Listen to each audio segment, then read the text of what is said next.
शादी होते ही हनीमून की एक्साइटमेंट शुरू हो जाती है, लेकिन इस एक्साइटमेंट पर पानी तब फिर जाता है जब दुल्हन को हो जाता है वेजाइनल इन्फेक्शन। डॉक्टर इसे हनीमून सिस्टाइटिस कहते हैं क्योंकि ये अक्सर हनीमून के दौरान होता है। सेक्स के फौरन बाद यूरिनेट करके इससे बचा जा सकता है। इसे नजरअंदाज करने से आपका ब्लैडर और किडनीज भी खराब हो सकते हैं। फिर ना तो गर्म पानी पीने से कोई फायदा होगा और ना ही पेट का सेक करने से। इतने टाइम से मैं आपसे प्रेगनेंसी, डिलीवरी, पीरियड्स इन सब की बात कर रही हूँ। हनीमून की बात तो मैंने की ही नहीं। नमस्कार, मैं हूँ ईशा, आप देख रहे हैं सेहत टॉक। और आज समझते हैं कि यूटीआई यानी यूरिनरी ट्रैक्ट इन्फेक्शन क्या होता है और किडनीज का इससे क्या लेना देना है।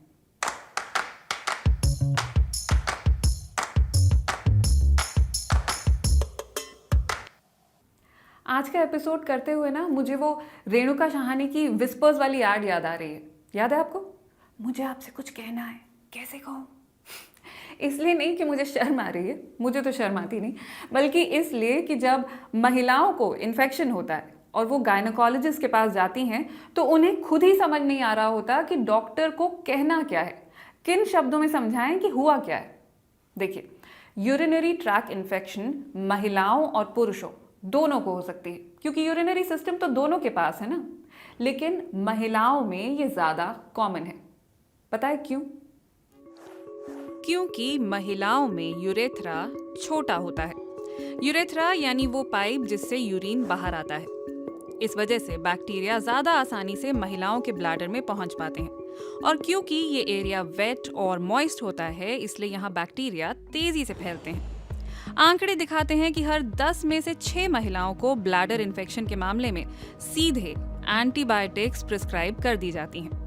इनसे फौरी तौर पर तो राहत मिल जाती है, लेकिन धीरे धीरे बैक्टीरिया ढीठ हो जाते हैं, इन्फेक्शन बार बार होने लगता है और एंटीबायोटिक भी असर करना बंद कर देते हैं। कई महिलाओं को क्रैनबेरी जूस से फायदा होता है। बाजार में क्रैनबेरी के कैप्सूल्स भी मिलते हैं। इनसे होता यह है कि बैक्टीरिया ब्लैडर की दीवारों पर टिक नहीं पाता, पेशाब के साथ वो बाहर आ जाता है।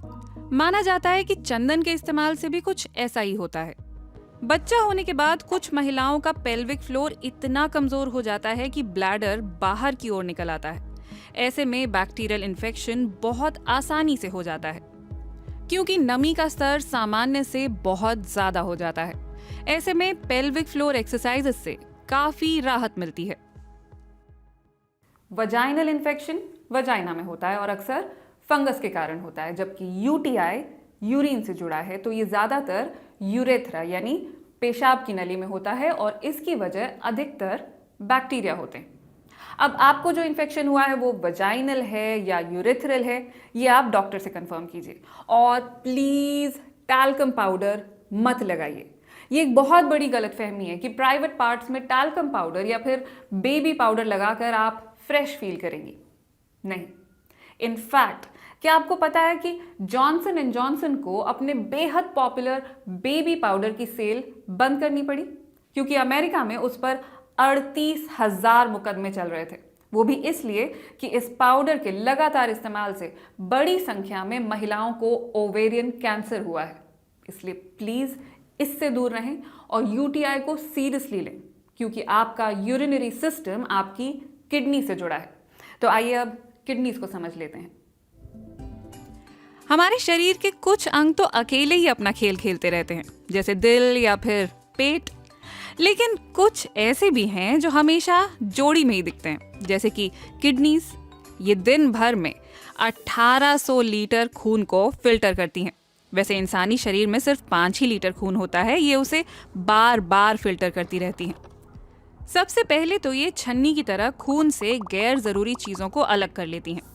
जिन चीजों की शरीर को जरूरत होती है उन्हें वो अपने पास रख लेती हैं और फिर इन्हें खून के जरिए पूरे शरीर में पहुंचा देती हैं।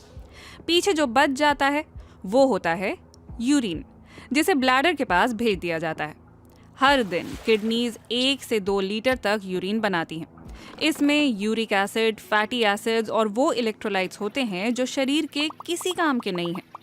हमारे ब्लड प्रेशर को संतुलित करने में दिल के बाद सबसे बड़ा हाथ किडनीज का ही होता है। ब्लड प्रेशर में 120/80 का मतलब क्या होता है ये मैं आपको पिछले सीजन में बता चुकी हूँ। नहीं देखा है तो अब देख लें। बहरहाल किडनीज जब सही मात्रा में पेशाब नहीं बना पाती तो बीपी बढ़ने लगता है। जब हमें तनाव होता है तो एड्रीनल ग्लैंड, जो कि ठीक किडनी के ऊपर होते हैं, वो एड्रेनालिन नाम का हार्मोन छोड़ने लगते हैं। इससे हार्ट रेट और बीपी दोनों बढ़ जाते हैं। अगर बीपी लगातार हाई रहे तो इससे किडनीज खराब हो सकती हैं, क्योंकि खून को सही तरह से फिल्टर करने की कोशिश में किडनीज प्रेशर बढ़ा देंगी। नतीजतन बीपी और भी ज्यादा तेज हो जाएगा और ये सिलसिला चलता रहेगा। चलिए अब किडनीज के अंदर भी झांक कर देखते हैं। हमारी किडनी में करीब 10 लाख नेफ्रॉन्स होते हैं। बेसिकली यही फिल्टरिंग का काम संभालते हैं। लेकिन जैसे जैसे उम्र बढ़ती है इनकी मात्रा घटने लगती है। वैसे दोनों किडनीज एक दूसरे का दुख सुख सब मिलकर बांटती हैं। अगर बाय चांस एक खराब हो जाए तो दूसरी सारा बोझ अकेले ही उठा लेती है। इसलिए जरूरत पड़ने पर हम अपने परिवार के किसी सदस्य को अपनी एक किडनी डोनेट भी कर सकते हैं। ट्रांसप्लांट किए जाने वाले अंगों में सबसे ज़्यादा डिमांड किडनीज की है, और जितनी डिमांड है उतनी सप्लाई तो है नहीं। मिसाल के तौर पर यहाँ जर्मनी में अगर किसी को ज़रूरत हो तो वो अपना नाम ट्रांसप्लांट वेटलिस्ट में डलवा सकता है। लेकिन आपको पता है कि यहाँ नंबर आने में कितना टाइम लगता है? करीब 8 से 9 साल। काफ़ी बुरा हाल है। इसीलिए साइंटिस्ट कोशिश कर रहे हैं कि लैब में 3D प्रिंटर्स के इस्तेमाल से किडनीज बना सकें। अब तक तो कोई सफलता नहीं मिली है, लेकिन क्या पता आने वाले सालों में किडनीज का फैक्ट्री प्रोडक्शन होने लगे। पर सवाल ये भी उठता है कि किडनीज खराब होती क्यों है? इसमें सबसे पहली वजह है पॉलीसिस्टिक किडनी डिजीज। ये एक जेनेटिक बीमारी है। फिर नंबर आता है दवाओं का। ज़्यादा एंटीबायोटिक्स और पेन किलर्स लेने से किडनी खराब होती है। अगला है इन्फ्लेमेशन या इन्फेक्शन, और सबसे ज़्यादा किडनी को नुकसान होता है बीपी और डायबिटीज़ से। वैसे हाइपरटेंशन का मतलब क्या है ये मैं आपको पिछले सीजन में बता चुकी हूँ, तो जिन्होंने वीडियो नहीं देखा है प्लीज़ देख लें। किडनी खराब हो रही है इसका आसानी से पता भी नहीं चलता, क्योंकि ऐसा नहीं होता कि किडनी में दर्द होगा और हम टेस्ट कराने निकल जाएंगे। तो खूब पानी पीजिए, अपनी किडनीज को स्वस्थ रखिए, और यूटीआई का ज़रा भी शक हो तो डॉक्टर से खुलकर बात करने में बिल्कुल मत हिचकिचाइए। मैं मिलूंगी आपसे अगले हफ्ते। नमस्कार।